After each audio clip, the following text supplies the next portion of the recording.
What do you mean? So we're going to talk about just how we got into gaming and how gaming has progressed from something to be ashamed of back in the day, something to get a swirly from, to this mainstream. Well, I don't know if I was ashamed to be a gamer because all my friends were gamers. I even had friends that crossed the jock to nerd line and did it Yeah. well because they were cool. So I was cool by association.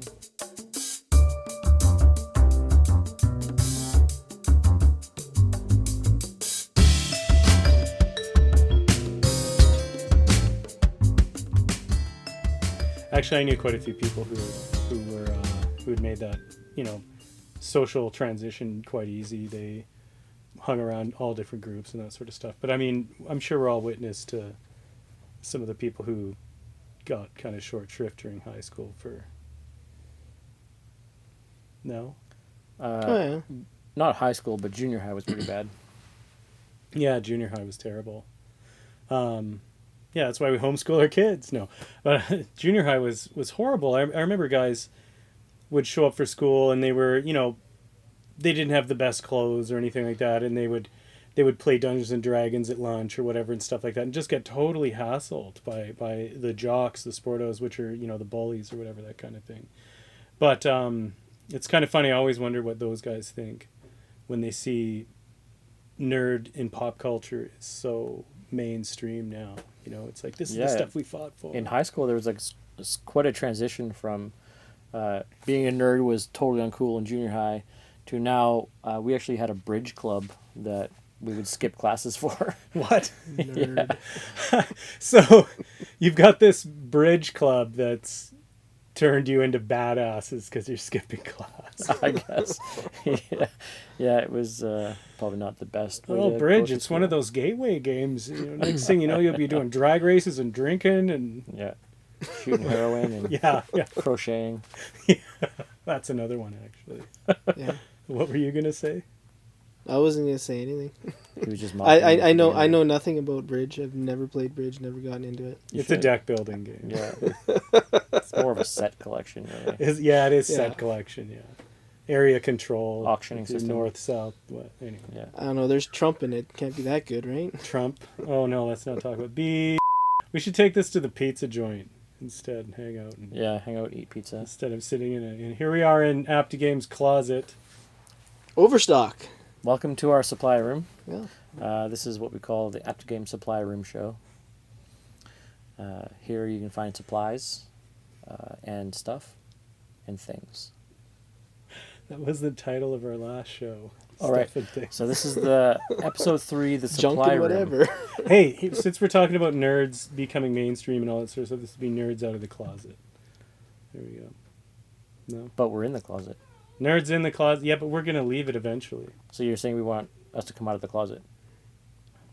I think we're going to get in trouble if we just keep I talking think about it. if we follow this path, we're going to get people complaining about our show. Hi guys, we're Nerds in a Closet. I'm Chris. I'm Jason. I'm Ryan. This is where we put the do part. Welcome to Cool. the music. And go. All right, there we go. We're still recording. Cool. Cool. All right. So, what? So, So about us, I don't really know what to say about myself. I'm an old gamer. I never played board games. That's not true. I've been playing board games my whole life, but of course I grew up with Monopoly and Sorry and Risk and Operation and Trouble. Trouble was awesome. Popping the little dice was great. Pop-O-Matic Trouble. Yeah. And then I didn't really discover modern board games until very recently, actually. A friend of mine brought over Catan, and my wife said, there's absolutely no way I'm playing this nerd game because she grew up with Monopoly and Risk, which she absolutely hated. But, to be polite, we sat down and played, and we actually quite enjoyed it. It's Catan. It's, you roll, get your resources. It's great. And, of course, we figured, that's a one-off. That's, just an exception to the rule of this whole board gaming thing. So a few weeks later, he brings over Dominion. And, of course, this is now going to be the typical nerd game. This is going to be horrible. We're not going to want to play. Yeah, my wife, who hates board games, went immediately on Amazon and bought every expansion for it. Went on eBay, bought the promo cards from Europe, which we paid a fortune for. Hmm. And that was kind of what started our whole journey into board gaming in general. I've always been an avid video gamer. I've liked video games. Never had a lot of friends as a kid. You know, being a nerd, I was outcast from a lot of groups. I was socially awkward. I was shy. So you know, video games are a great way to escape and sit on the couch by yourself and play for a few hours and kind of feel like you're accomplishing something. But not really. Yeah, yeah. Video games is a gateway kind of to all these other kind of different forms of gaming too. But the games you're talking about are a major gateway to that whole new world of board games outside of Monopoly and that sort of stuff. Even Pop-O-Matic Trouble, as deep as that game is, I you loved know, Sorry. Sorry was awesome. I still play Sorry with my kids. It's fun. It felt like you were actually developing a strategy. You know, if I have this guy over here, move this guy over here, I'm going to slide and take out this guy and slide and take out this guy in the same move. Man, that was genius. Everybody just likes saying sorry sarcastically because you're not Sorry. sorry. Oh, sorry, you got to go back to the beginning because I landed right on you. Yeah, as you knock I genuinely felt bad. Did you really? No, not really. No, I didn't I'm think totally so. lying. Yeah, it's true. it's tough though when I play with my kids because when I send somebody back to start or whatever, in a game, and it's terrible because they're 4 and they just They start deserve to it. tear up. And They got to learn sometime. That's right. well, Better I from teach you. them the tough lessons in other Yeah. games, I guess. That's but- right. Yeah, and you have to sometimes teach your kids the tough lessons, like knocking them back to the start and sorry. That's how life is. And if anybody's telling you different, they probably work in a game store. Yeah. Or you got to deal really tough. Like, no, I want 3 sheep for this 1 wood that I have. And it's just. That's right. And when they don't understand what really value is that there is in trading, you can often win at Catan against your 4-year-old kids. And it's such a empowering victory too. Oh, whatever. You're a horrible father. Yes, I am. I don't have kids. I don't play horribly against my kids because they're dogs. I was gonna say he plays against his dogs. Yeah, They and still win. they do. It's horrible. Whatever. I roll when on boardwalk. They're like, bones. Tell us more about this. You didn't have many friends. Yeah. Speaking of being outcast and horrible fathers and stuff. Yeah, as a kid, I had strange hobbies like board games, and I like to program in computers. I was writing programs since I was 5 in kindergarten. I wrote little scripts in AppleWorks on my Apple IIe. It was great, but people didn't understand the things. Like, I was very smart in a certain way, and I didn't like sports, and I didn't like to be outside and playing. I preferred to technology and games and strategies and things, and people didn't really get that. So I think I was a bit of an outcast, because of my nerdities, and back then being a nerd was not cool. No, it wasn't. Right. Where did you grow up? Was it a big town or? No, I grew up here in Edmonton. Oh, okay. Yeah, I found that if you weren't into sports and that sort of stuff, that really, really delineated who you were. You had to have a good reason to not be into sports or whatever, or else, they were like, "Well, what's wrong with you?" That kind of thing. And it's like, well, I mean, I skateboarded, and that got me into so many fights when I was younger. It was funny because I didn't get the big nerd bullying from anybody because I hid that stuff, because I saw what happened to some of my nerd friends when they, that stuff would come out. But skateboarding was something I couldn't hide, right? I got into just as many troubles with bullies and jerks and stuff like that because of skateboarding as my buddies got into for, dropping their Dungeon Master guide in the middle of the hallway in high school. And everybody just look at that. Get them! Get them! Whatever, that sort of thing. Yeah, you never wanted to out yourself. No, Part no. of the nerd community. No, exactly. But what's funny is some of those nerd buddies that and I didn't consider them nerds back then because nerd was genuinely that derogatory term. I didn't really consider them nerds in that bad kind of way. I just knew that they like playing nerdy things. They were involved in nerdy stuff, and unfortunately, that got them into trouble with certain types of people or whatever. But people get hobbies and other people don't really understand your hobby, and I think they're afraid of it. And to conquer their own fear, they just call you out and put you down as a way to make themselves feel better. Exactly. And I mean, you see that's the theme of bullying here and there and everywhere, and it still lives today. I mean, I've got kids in one kid in high school. I've got lots of nephews and stuff, and other people I know are in high school today, and it seems a lot better today. But there's still, no matter what, there's bullying. It's just not.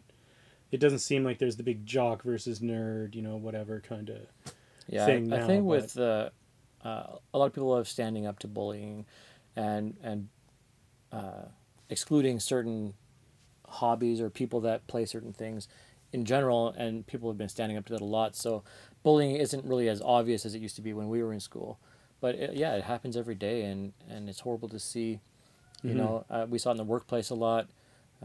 I was a millwright Oh before yeah, I started the store, and I was not, that your typical millwright with being aggressive and play fighting, and I would see like the bigger guys pick on the smaller guys, and it was straight up bullying. But yeah, you just overlooked it in the workplace because it was expected and common.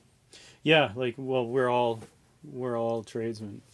We've all seen it to some extent. I mean, up in the patch there, you get guys. It's not necessarily shoving around or anything. What you do is you get the foreman, and they think that the only way to really be a foreman is to be a jerk to everybody. Yeah, And then you call them out on it, and they're like, I'm not here to make friends. And a friend of mine, we were just talking about this the other day, and he made a good point. He said, yeah, but you're not here to make enemies either. that's right. Why can't people just get along? It's like, well, he just doesn't understand either the people he's in charge of, or he doesn't understand his job, or he doesn't understand any number of things, which kind of makes you want to assert yourself and just to feel better about yourself. Yeah. And A lot of that is just people acting the way it was modeled for them, right? You get the apprentices are supposed to be doing a lot of the grunt labor, manual labor, a lot of the sweeping and the boring stuff, and so that's how an apprentice was treated. So when that apprentice grows up to be full-time journeyman, then that's how they treat their apprentices, and it's just a vicious cycle when it comes to the trades. Well, that's what it is with bullying in general, right? Yeah. If you're bullied as a child, then you feel that bullying is normal part of your life, and then when Yeah. you get bigger, you're gonna bully smaller, younger people as well, because that's just part of what growing up is all about. Right? We have to get out of this whole self-propelling cycle and just nip that at the curb. yeah, and it's made the worse for nerds who typically, and this is a broad generalization, but typically aren't necessarily physically domineering, that kind of thing. Whereas somebody who's Welcome to the played nerd football, club. yeah, exactly. Yeah. Somebody who's played football their whole life or whatever generally has a level of fitness that exceeds that of somebody who's moved pieces around a field all their life. Whatever. I mean, again, even stereotypes contribute to that stuff. I mean, I just did it to an extent there, right? But it's funny though, because everything's so different now. Stereotypes are getting destroyed. I mean, I run into people all the time now who I would never have thought in the past were into games and board games. And they're full of dungeon masters. Yeah. They've got a dice collection that puts everything I own to shame. And then, they met Gary Gygax or whatever, but I would have never admitted anything to that guy like that in the 80s, or whatever. We see people come in here quite often. There's police officers or EMTs or people in their construction clothes. Just all sorts of people come in. People that are generally never would've respected thought. in society. Yeah, Yeah. yeah. Like we have one. What's happened to society? I know. One police officer comes in all the time, and he is a respected member of society. He upholds the law, and he comes in and starts looking for D&D stuff. And 30 years ago or 20 years ago, that would have been he would never have admitted that in public, right? He'd get somebody else to buy it for him. And Yeah, maybe, yeah. go play it in secret, because you'd lose respect for that. But now, thankfully, that those barriers have broken down, and it doesn't matter anymore what you like or what you want to do. It's not about who you are. It's just about stuff. Well, it's the point you brought up before the show when we were talking about this. It's that inclusivity. It's just people just want to be able to. Why can't we just do what we want to do and not get hassled for it? And thankfully, more and more people are able to just go, yeah, I play board games. Yeah, I'm a level 16 paladin. Got a problem? Like, what? Nobody cares anymore. Yeah. I like that. I think it's good. Some people might complain like, oh, well, back in the day when we were hardcore nerds, we'd get in a lot of different kind of trouble and everything like that, with people about what we did, and we had to struggle. Well, thank you for your struggle. Because now here we're at. Here's where we at today, where Yeah, you can, a lot of things have changed in the past, couple decades. Exactly. It's funny you mentioned cops though, because a long time ago, I was a dungeon master at this RPGA tournament thing that was in Kamloops where I grew up. I struggled with that. I only did it because my friends really needed somebody to do this because they needed another dungeon master for this thing, and I'd only played with my friends. Like, we were closeted D&D totally, and so I came out and played this game as a dungeon master. Just looked over the adventure and then met the group that I was going to meet because it was competitive, and it was a cop and his kids. Oh wow! But it was a cop who'd thrown me in the back of his car for skateboarding in public places before and taken my Really? skateboard away once. And it was also a cop who came into our law class in high school, and I was just kind of like this because we had a pass together. Some skateboarder who flouted very minor laws at the time or whatever. So he comes to the law class or whatever. He's like, "Who's going to try on these cuffs?" And he points at me, and I'm, "Oh no!" He's like, "You know how these work, don't you?" Man. This cranks. But anyway, we played D&D, and he knew who I was, and he was blown away. He was the nicest guy after that. We were just him and his kids wanted me to actually join their group in town after the session was over. They said it was the most fun they ever had. And I just right away I had to put away all my preconceptions because he had some about me as well. But I don't know, it was just a really interesting thing to happen. People you never expect are sometimes the biggest fans of stuff. And it's nice to see that openness in people and see people trying new things that they wouldn't normally try. Or we get people in here all the time, like Ryan was saying, that you would never expect to have hobbies as a game, games as a hobby. Yeah. Yeah, it's good. No stories. I was bullied a little bit as a kid, but that was mostly because I was small. I was into sports, so that kind of saved me. Well, I video games was all the time. I played so many video games. My parents kind of liked board games, so we had a family game night every couple weeks. Same kind of thing: Monopoly, Trouble, Bottom Line, Payday. They actually had borrowed a copy of like the second edition Talisman from somebody my dad was in the Navy with. But my dad didn't want to play that with us because all the magic and stuff. Didn't think it was appropriate for little kids. But I'd look at it and I'd try and play it myself and read the rules. And so I was always interested in board games. But yeah, a lot of video games. But I was also very athletic. I played hockey and soccer and baseball and so because I was actually good at sports, I think that blanketed a lot of things for me. I didn't get picked on as much as I probably would have if I wasn't very athletic. So I didn't have personally a lot of those experiences. Yeah. I managed to balance my nerdiness with athletics as well. But I was never completely accepted into the athletic group. It was just they tolerated me because I was pretty good, and I was good to have on a team. But once the game was over, I was never invited anywhere or anything. It was because at the end of the game you're bringing out your Catan. Anybody want to play Catan? We're going to go for some beers, right? Yeah. As a fellow small guy, I understand. And getting bullied for the way you look or something, your physical height, weight, something you can't control, is the most frustrating experience. Yeah, and as we see things are shifting, that sort of stuff is really going. We're kind of knocking things down. Things are generally accepted today now that would have never been acceptable back in the day, and we have a long ways to go. I mean, obviously with people and different preferences and other things and that sort of stuff.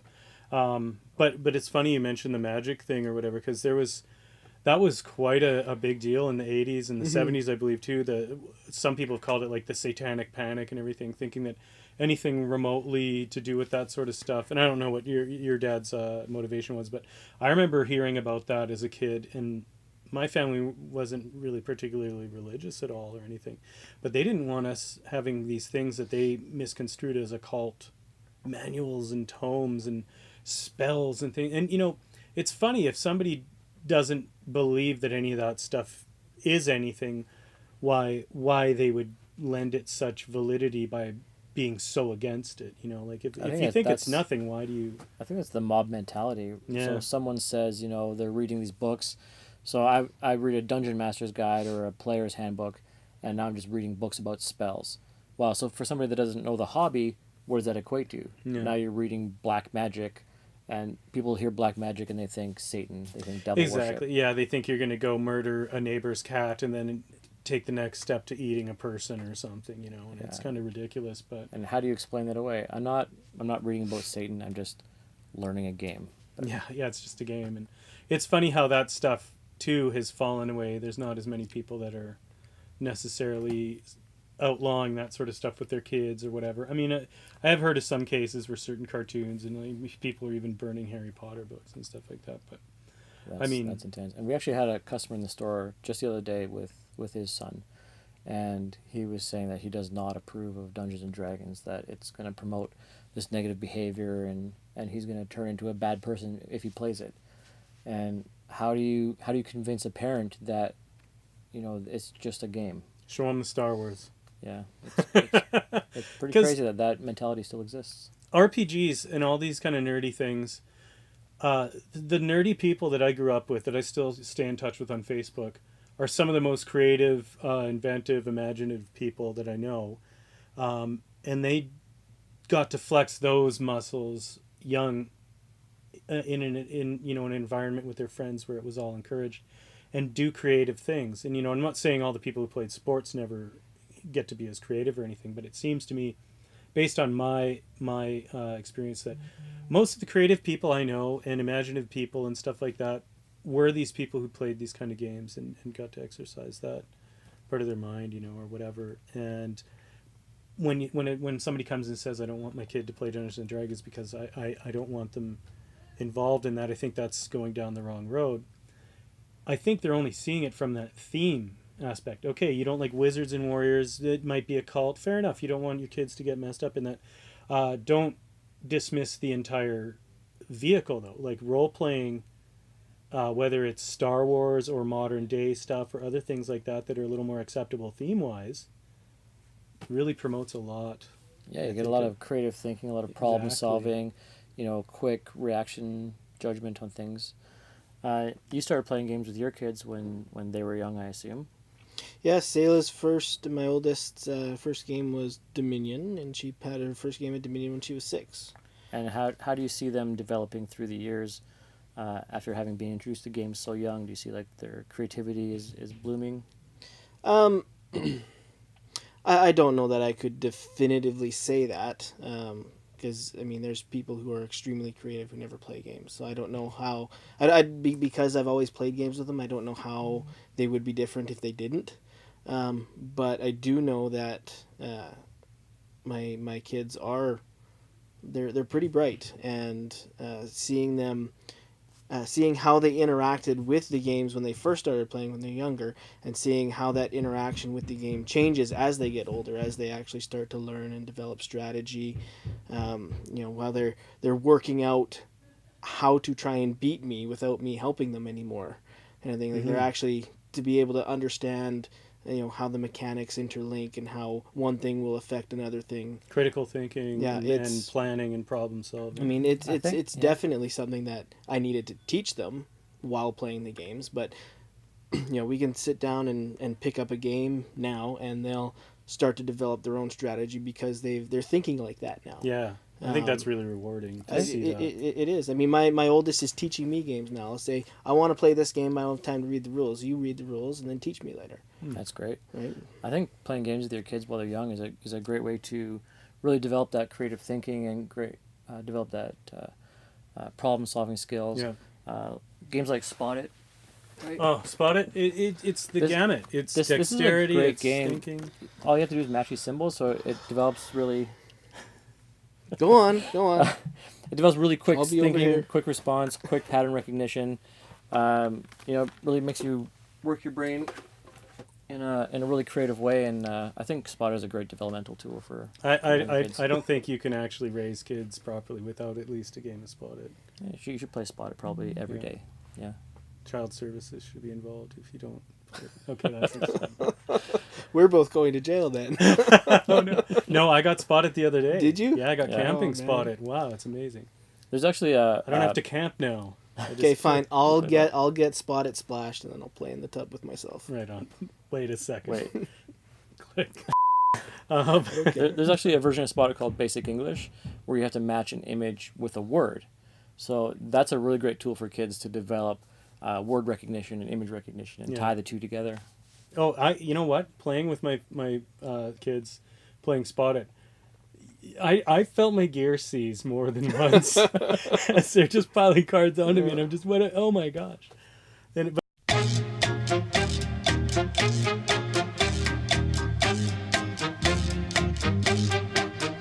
all right, And here we are for the second half or whatever of the For, active game show. Why is it so? We had technical difficulties. It seems so dim in here now, but according to the screen, we're lit up all right. yeah, it should Well, be there we exactly go. the same considering these are. Well, actually, they are dimmable lights, but they're not. Well, you know what? I was out in the store there. It's very bright out It's there. brighter That's out true. there, so. It is quite dim, and this looks like it angled a little more than it was before. Meh, whatever. Anyway, what were we talking about? How great Spotted is for your kids. Well, that's, there's Old news. no need to really mention that. Everyone knows that. All right, next up, what's on the next docket? Well, we covered our gaming pedigree and moving from nerds to acceptable members of society. And now we're going to talk about the Super Nintendo Entertainment System Classic. Oh yeah, the SNES.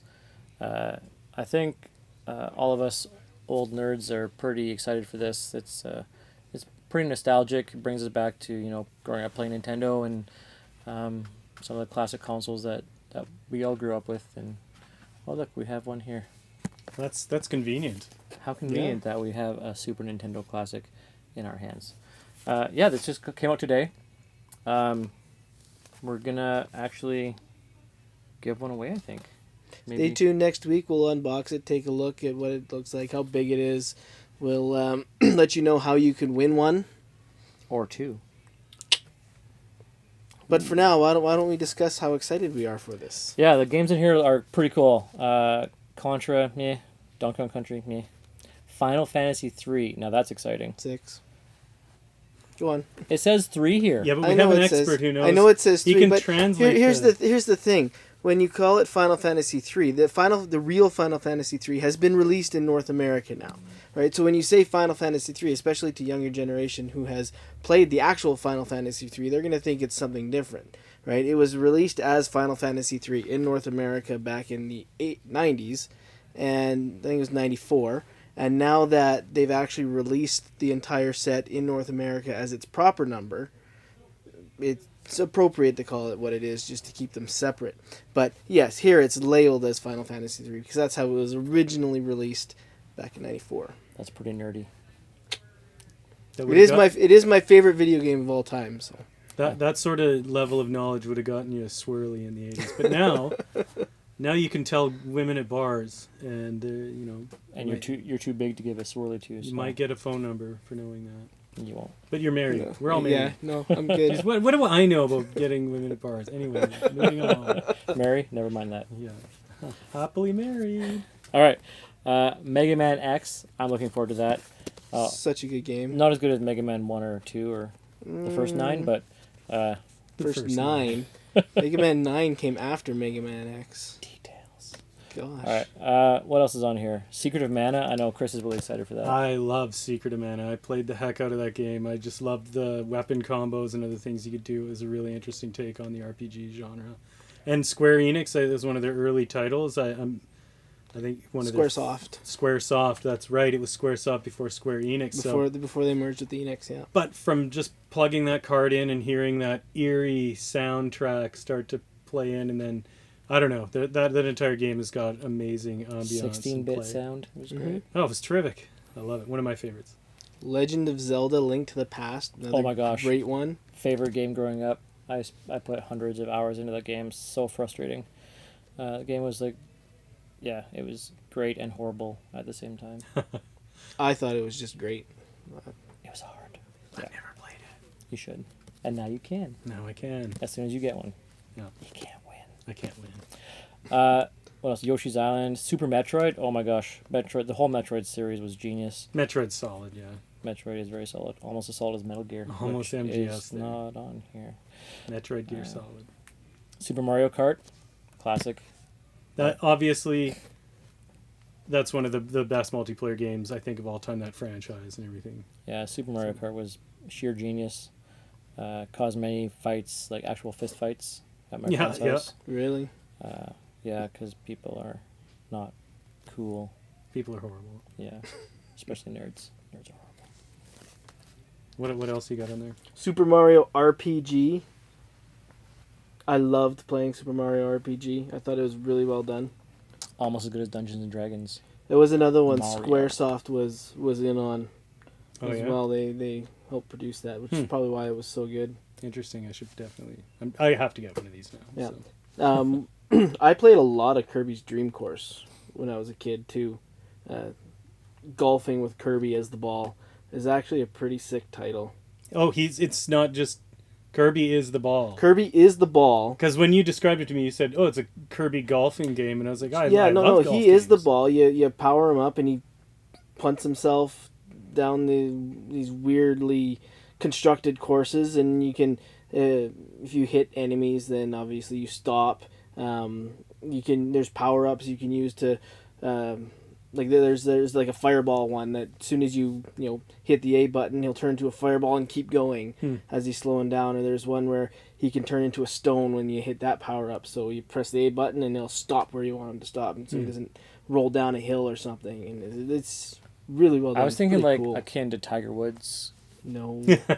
2010. That was pretty slick. Pretty similar games, I'm gonna say. Yeah, the having played mechanics them. sound pretty similar. Played a lot of F-Zero. F-Zero was really great. I liked F-Zero. Yeah, I loved the supplanted music by in that game. Mario Kart. music was well It was done. really good. The whole mechanic of like racing at extreme speeds, 900 kilometers per hour. I think you go, and that's Yeah, something like Yeah. that, and the sci-fi kind of feel to the carts or whatever you're racing in it or whatever, and some of the cool background. And I just liked being able to move and see the background and the track and everything just move so quickly and induce seizures.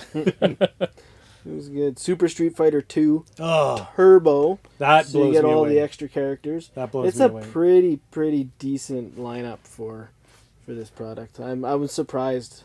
I think it's like $100 price point. Yeah, it's we don't have any to sell. I'm sorry, but yeah, it looks like a great little system. I can't wait to get my hands on one eventually. You go to any video game store that sells retro cartridges, and almost every one of these is at least $40 or $50. Some of them $150 just for the cartridge if you want the actual original. Yeah, I think it's a great little system. Keep an eye out for it. Like Ryan said, next week we'll give you details on how to win it. But I think this week we have a different giveaway to do, don't we? Yeah, I do believe you're right. Here, put this we over have to there. finish off the Takenoko that has been building online there, Yeah, getting a lot of interest, and the response we got from that was great. yeah, I think we thank you have very much, everybody, for being involved with that and sharing the video. And I think we have a cup full of names here. yeah. I guess it's time to actually draw. Should we? them. Should we do it right now? Sure, let's do it. Okay, wait, All right, wait, don't wait. look. You gotta. You gotta All cover right. your eyes. Okay. Not looking. Not Nobody looking. can look. Let's look at this one. Did I get one? I got one. It is Tiki Koss from Facebook is where she entered. And that is her name. Tiki Chaos. That's probably gonna be That's blurry, not in but focus, but we'll use the magic of video yeah. or something to. Maybe you can zoom in on that later. Yeah. Anyway, Congratulations, Tiki Tiki. I will contact her later today and tell her the good news.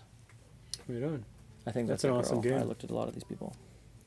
There's what did somebody say? Now give away the Chivis. Maybe. Because there's a jumbo Chivis too. Yeah. but- Yeah, there's a Jumbo Collector's Edition Chibis. We might actually do that after the Super Nintendo giveaway. Oh wow, cool. All right, Look for that in maybe December. right on. Yeah. Speaking of December, it's gonna be tough getting that Super Nintendo.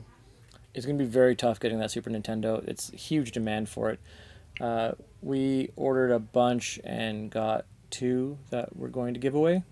So, yeah, we're not primarily a video game store, so our video game sales weren't high enough for them to give us any more than that. Apparently, the production on this is quite a bit more than the NES Classic of earlier, last year I think that came out. Yeah. Yeah. But it's still going to be very hard to get.